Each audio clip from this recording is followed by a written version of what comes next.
Even as the DMK has lost Tamil Nadu arch rival the AIADMK, the party stares at another blow if MP Kanimozhi is denied bail in the 2G spectrum scam later today. And joining me live on the story is Poonam. She's at the Patiala House Court, and Madhav joins me from outside the Tamil Nadu Bhavan in New Delhi. Poonam, if I could come to you first. Now, Kanimozhi has been charge-sheeted for allegedly taking a bribe as well as being a co-conspirator in the case. Now, how strong really is the CBI's case? Well, we are expecting the bail order to come at around 10:30 this morning, as soon as the judge sits in the court. As far as the case is concerned, and the arguments which were placed by CBI lawyer was pretty strong. Actually, the CBI lawyer clearly stated to the court that Kanimozhi was the active brain behind the setup and formation of Kaligna TV in 2007. In fact, the court also said that she was the director in the initial stage of Kaligna TV, but due to some security issues, she had to leave the post. In fact, the CBI lawyer also stated that Raja and Kanimozhi had been very close professionally, and in fact, Kanimozhi also helped Raja in getting the minister's portfolio.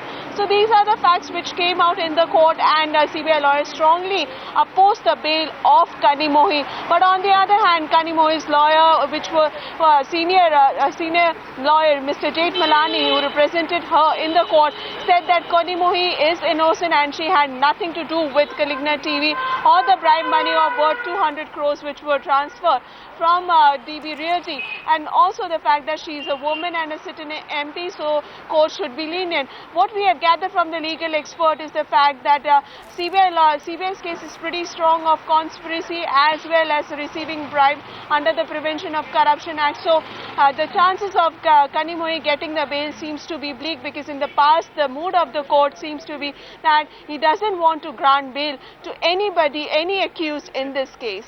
Right, now Madhav is also with me. Madhav, politically, if she were to get to be denied bail, it could be a huge blow for the DMK.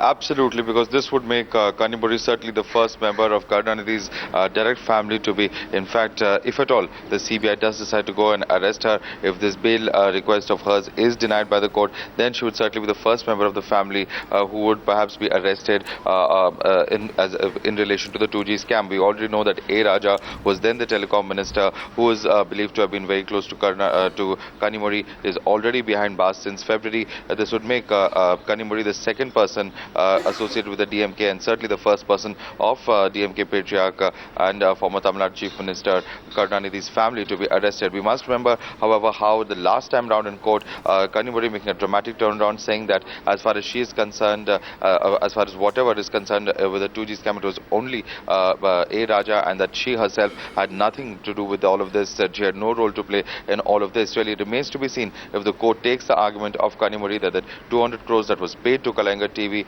really was an amount that was paid as a kickback, or whether they will buy her argument that it was something that was a loan and that was later returned. Remains to all eyes really will be on the CBI court and what they really decide in this matter later on the day today.